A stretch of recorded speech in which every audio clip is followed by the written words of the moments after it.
مشاهدينا الكرام مرحبا بكم في مال المغرب من واشنطن في ميدي 1. My name is Adam Early, and as always, it's a pleasure. Chers téléspectateurs, bonjour, je suis Adam Early et je suis très heureux que vous soyez des nôtres. Durant les dernières semaines, l'opinion internationale s'est de plus en plus préoccupée de la situation dans la région du Moyen-Orient qui connaît de nouveaux développements. Comme toujours, le Maroc était au centre de ces développements. À la fin du mois de juin, des représentants des États arabes se sont réunis à Manama, au Bahreïn, pour discuter du plan économique de Jared Kushner destiné aux Palestiniens. Le Maroc, qui a joué un rôle très important dans les efforts de paix entre Arabes et Israéliens, y a été représenté par un haut responsable du ministère de l'économie et du finance. Quel a été le résultat des travaux de l'atelier sur la paix et la prospérité? Est-il vraiment possible de parvenir au règlement du conflit israélo-palestinien sans pouvoir régler les aspects politiques et sécuritaires? Le règlement de cette question risque-t-il de tarder?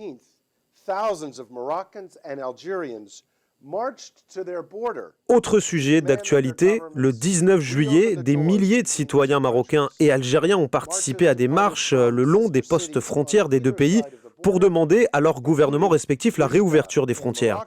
Les marches sont parties depuis les villes marocaines d'Oujda et de Saïdia et algériennes de Marnia et Ben Midi.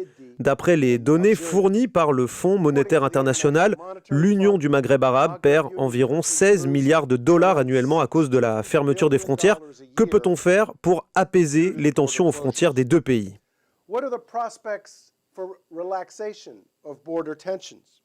Le 18 juillet, un tribunal antiterroriste marocain a condamné 3 terroristes à la peine de mort et 20 autres à une peine d'emprisonnement allant jusqu'à 30 ans pour leur implication dans l'assassinat de 2 touristes scandinaves l'année dernière au Maroc. Ils avaient prêté allégeance à Daesh. Cet assassinat terroriste est le premier du genre que connaît le Maroc depuis plusieurs années. Ces actes terroristes vont-ils prendre de l'ampleur, sachant que le gouvernement marocain a pris des mesures draconiennes pour lutter contre l'extrémisme? Peut-on craindre une montée de la violence au Maroc?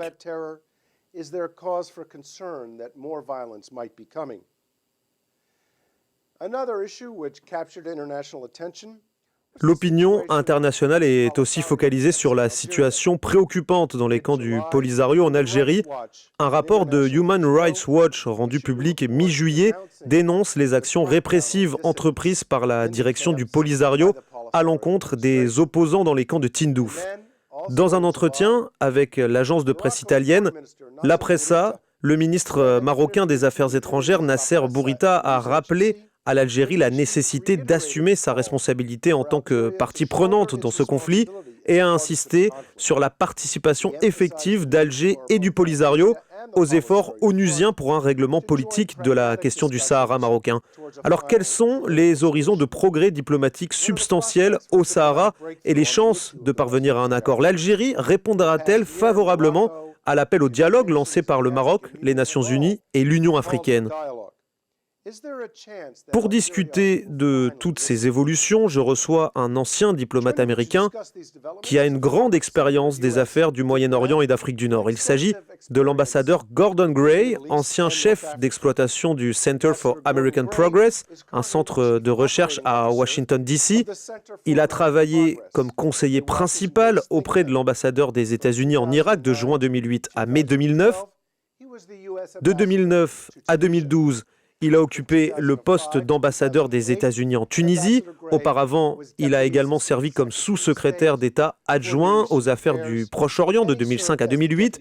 Il a aussi été le chef de mission adjoint à l'ambassade des États-Unis en Égypte de 2002 à 2005. L'ambassadeur Gray était également volontaire du Peace Corps à Ouedzem au Maroc de 1978 à 1980. Bienvenue, Excellence. Welcome to Mal Maghreb, Gordon. La baisse. Nous allons commencer par les travaux de l'atelier sur la paix et la prospérité organisé au Bahreïn. Personne ne prévoyait le succès de cette réunion qui n'a pas connu la participation d'une délégation israélienne ou palestinienne. Plusieurs pays arabes, dont le Maroc, se sont contentés d'envoyer des experts de niveau moyen et non pas des ministres. L'une des principales critiques soulevées par cette réunion et qu'il est erroné de parler de développement économique et d'investissement avant de traiter les aspects politiques et sécuritaires du conflit israélo-palestinien.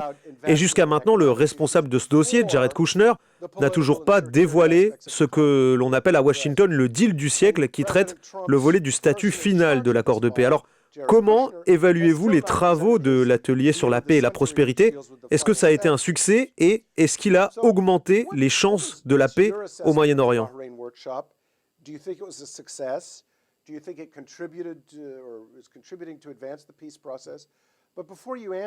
Mais avant de me répondre, je voudrais vous lire ce qu'a écrit David Makovsky, un expert de l'Institut de Washington et qui a assisté à l'atelier de Bahreïn en tant qu'observateur. Donc il a écrit « La méthode de l'administration Trump dans ce conflit repose sur l'exercice de pression maximale. Cela veut dire que tu ne peux rien obtenir avant d'accepter le deal américain. »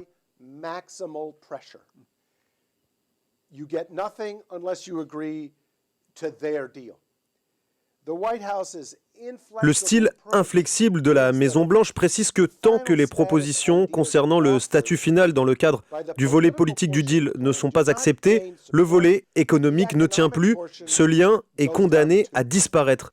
Est-ce que vous êtes d'accord avec ceux qui disent que la partie économique du deal du siècle est vouée à l'échec du moment qu'il n'y a aucun accord sur les aspects politiques?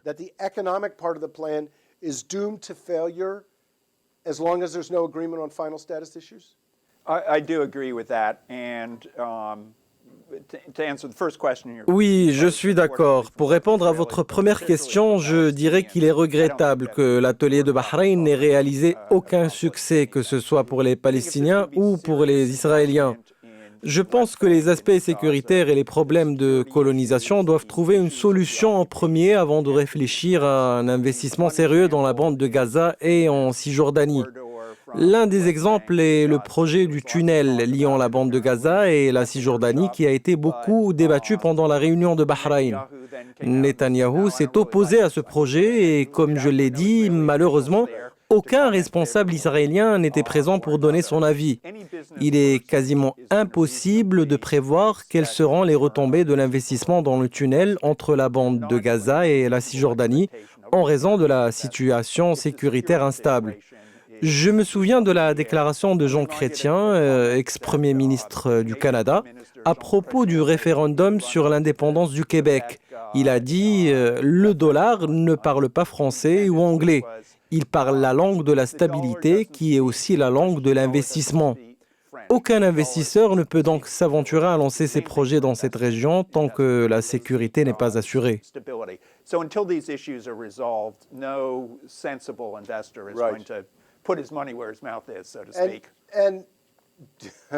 Alors, je sais que c'est la question à 64 millions de dollars, mais avez-vous une idée de la partie politique du plan Kushner?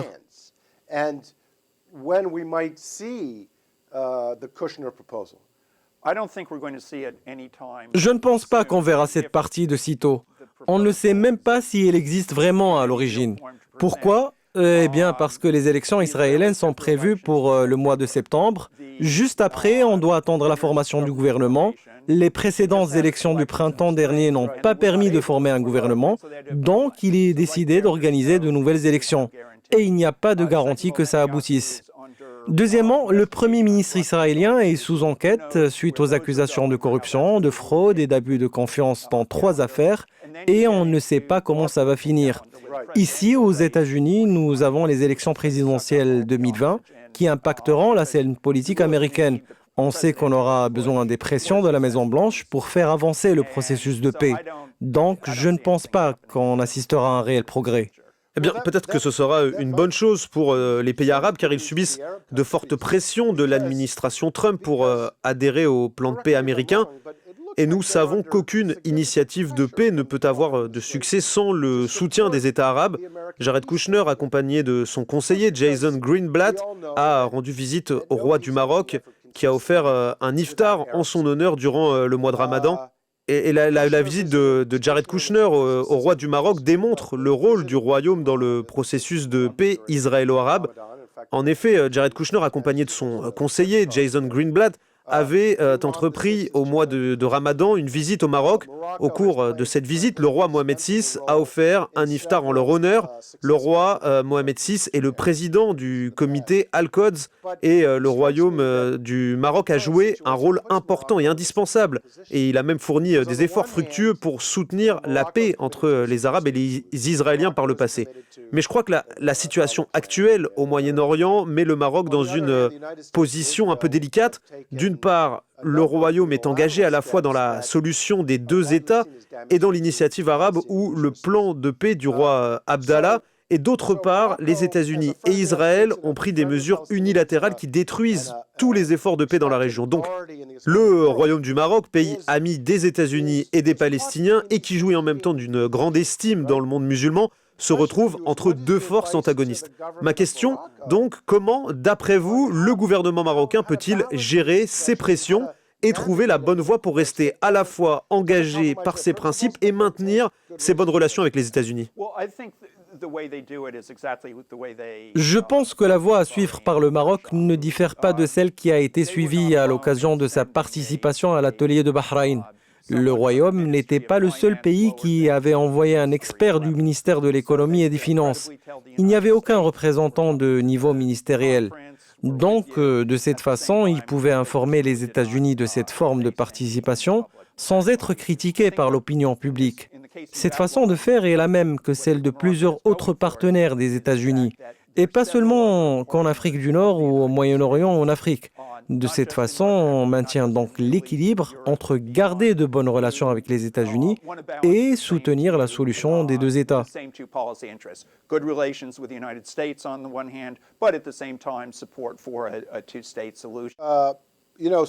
Comme vous le savez, les compétitions sportives et les affaires politiques vont toujours de pair. L'équipe nationale algérienne a remporté la Coupe d'Afrique des Nations qui s'est déroulée en juin et juillet dernier en Égypte. Cette victoire, elle a été célébrée avec enthousiasme au Maroc et les citoyens des deux pays ont participé à des marches le long des postes frontières pour demander à leurs gouvernements respectifs la réouverture de ces frontières. Cette affaire traîne depuis longtemps entre les deux peuples à l'est du Maroc et à l'ouest de l'Algérie. Mais maintenant, elle prend de plus en plus d'ampleur populaire. D'après vous, est-ce que cela aura de l'effet sur les décideurs? Je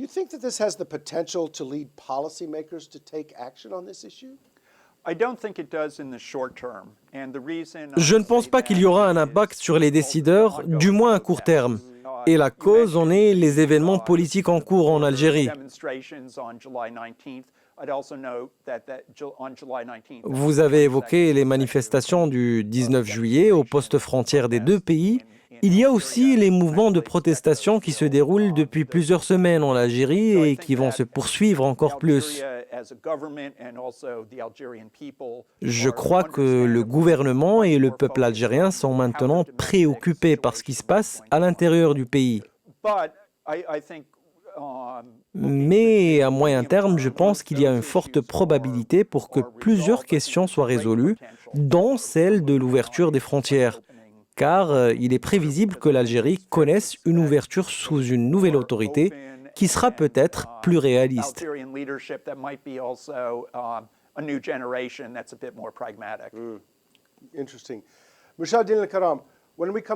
Chers téléspectateurs, on marque une pause avant d'évoquer les questions relatives au Polisario, au Sahara, au terrorisme et bien sûr au 20e anniversaire de l'accession au trône du roi Mohamed VI. Tout ça après la pause et on reviendra avec bien sûr l'ambassadeur Gordon.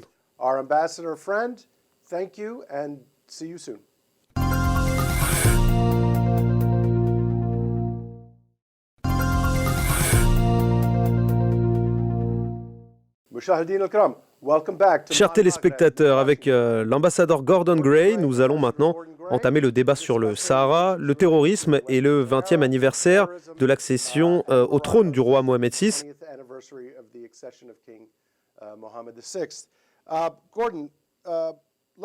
En Algérie, un rapport de Human Rights Watch, une ONG qui se donne pour mission de défendre les droits de l'homme, rendu public ce rapport mi-juillet, dénonce les actions répressives entreprises par la direction du Polisario à l'encontre des opposants dans les camps de Tindouf.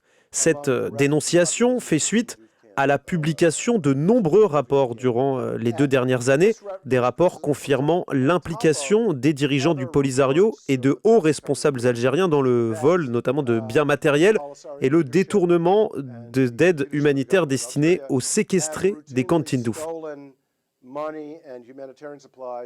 Au Maroc, depuis le discours prononcé en novembre dernier par le roi Mohamed VI, dans lequel il a appelé au dialogue direct, plusieurs appels similaires ont été lancés, notamment par l'Union européenne, l'Union africaine et l'Organisation des Nations unies.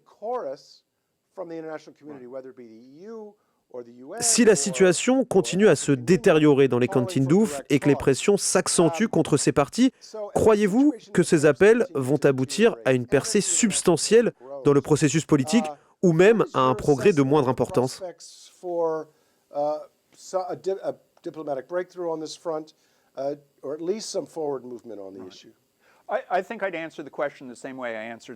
Ma réponse ne sera pas différente de ce que j'ai dit auparavant. La politique actuelle de l'Algérie se focalise sur les affaires internes. Une fois que la situation se sera stabilisée, je serai optimiste qu'elle changera sa position et qu'on assistera à une percée. Vous avez souligné tout à l'heure que j'avais servi comme sous-secrétaire d'État adjoint aux affaires du Proche-Orient. En 2007, j'avais travaillé sur le dossier du Sahara. À l'époque, et après des discussions auxquelles avaient participé les États-Unis et des pays amis du Maroc, le Royaume avait proposé un bon calendrier pour un plan juste d'autonomie pour le Sahara. Donc, on a là un plan d'action. Il reste que ce n'est pas un problème qu'on peut régler du jour au lendemain. Ça prendra du temps. Mais je suis prudemment optimiste à moyen terme.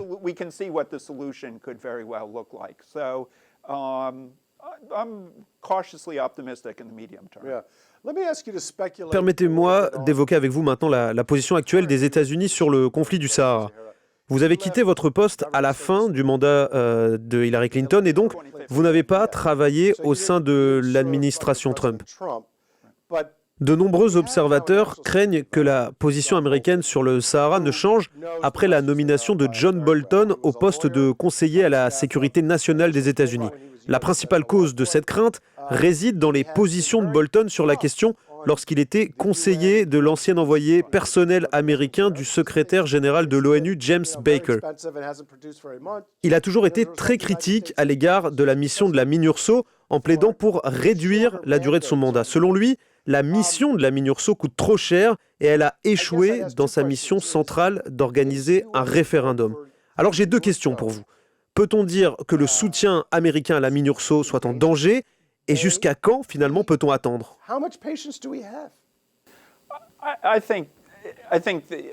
Jusqu'à quand peut-on attendre? Je pense que cette deuxième question devrait être posée à M. John Bolton. Je crois que vous avez raison de dire qu'il n'est pas patient quant aux résultats du travail de la MINURSO. Au début de ma carrière professionnelle, j'ai travaillé comme chef d'un bureau du département d'État chargé des opérations de maintien de la paix. À l'époque, j'ai constaté le peu d'enthousiasme pour ce genre d'affaires, notamment la mission de la MINURSO, dont le mandat était court, je crois qu'il était à peine de 3 mois seulement. Je dirais que c'est un sujet à la fois nouveau et vieux. Nouveau si on prend en considération le prolongement du mandat de la MINURSO de courte à longue durée. Corrigez-moi si je me trompe, au département d'État, vous étiez également chargé de mission en rapport avec la lutte contre le terrorisme. Vous étiez exactement l'adjoint du coordinateur spécial de la lutte contre le terrorisme. Alors, parlons justement de ce sujet. Les médias ont rapporté dernièrement qu'un tribunal antiterroriste marocain a condamné en juillet 3 terroristes à la peine de mort pour leur implication dans l'assassinat de 2 touristes scandinaves. C'était l'année dernière au Maroc. L'affaire a suscité un intérêt international parce qu'il s'agissait premièrement d'un acte barbare et deuxièmement parce qu'il a été perpétré au Maroc, connu pour être un pays hautement sécurisé. Le Royaume, qui a connu très peu d'attaques contre les touristes, dispose d'une des meilleures stratégies de lutte contre le terrorisme dans la région. Toutefois, cette condamnation a dévoilé que des dizaines de personnes étaient impliquées dans ce meurtre.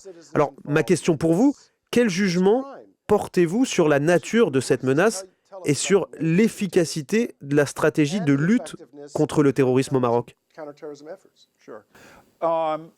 I'd make a few points. First of all, my understanding is these were the first terrorist J'aimerais éclaircir plusieurs points. Je crois qu'il s'agissait du premier meurtre terroriste qu'a connu le Maroc depuis plusieurs années. Et malgré qu'il s'agisse d'un crime odieux, je ne veux pas en exagérer l'importance.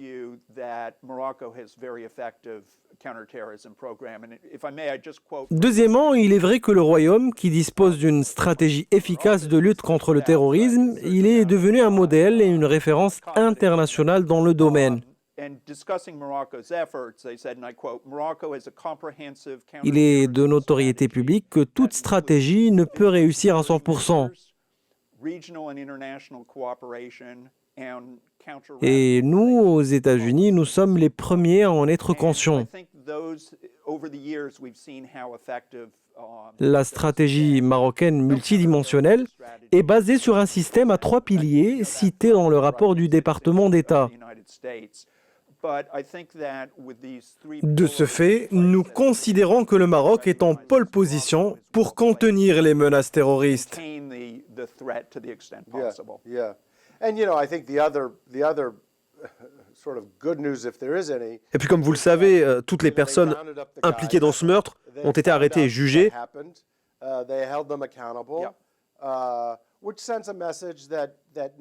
Cela veut dire que les forces chargées de la sécurité et de l'autorité judiciaire disposent de compétences de haut niveau.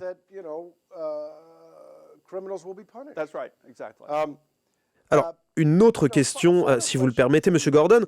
Comme je l'ai signalé au début de cette émission, le Royaume du Maroc célèbre le 20e anniversaire de l'accession au trône du roi Mohamed VI. Durant cette période, le Maroc a connu un développement soutenu, sans précédent, même non seulement sur les plans politiques et économiques, mais aussi sur le plan international, que ce soit en tant que force de développement en Afrique ou en tant que partenaire commercial de l'Union européenne, ou par son leadership dans le monde arabe. Vous, votre relation avec le Maroc, elle remonte à une quarantaine d'années. En 1978, vous étiez volontaire du Peace Corps dans la région de Ouedzem.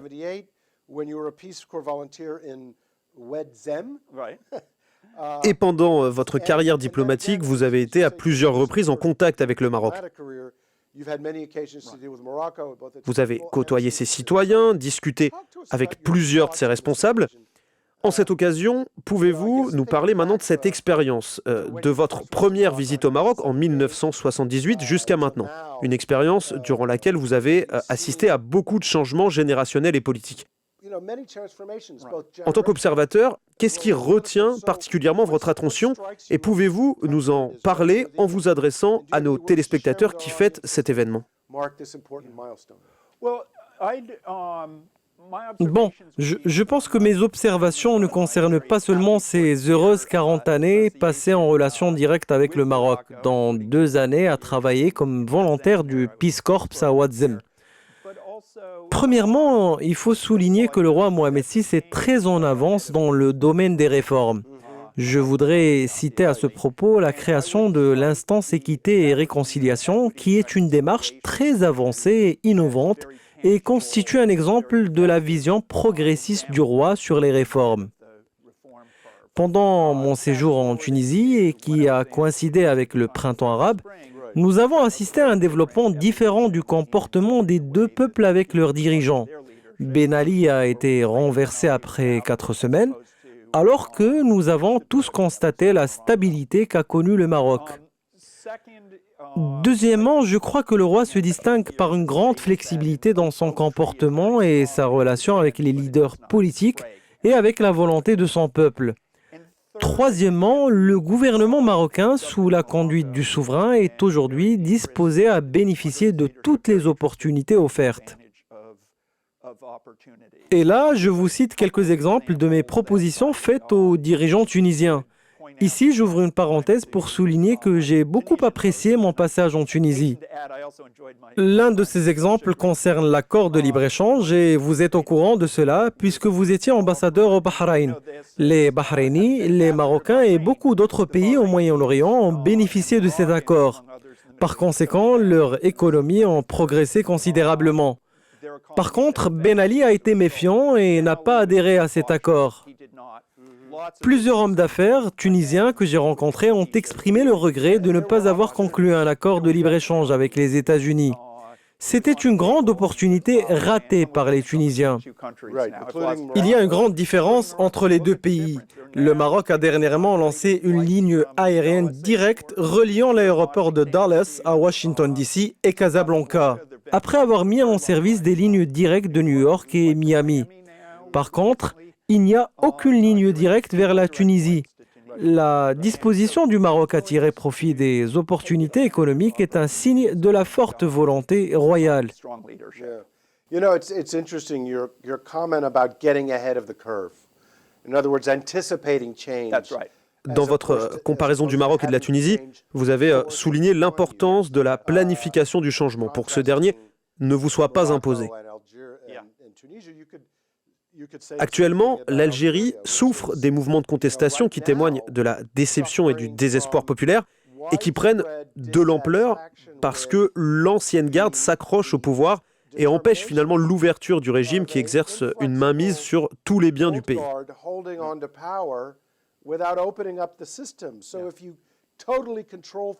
That's right.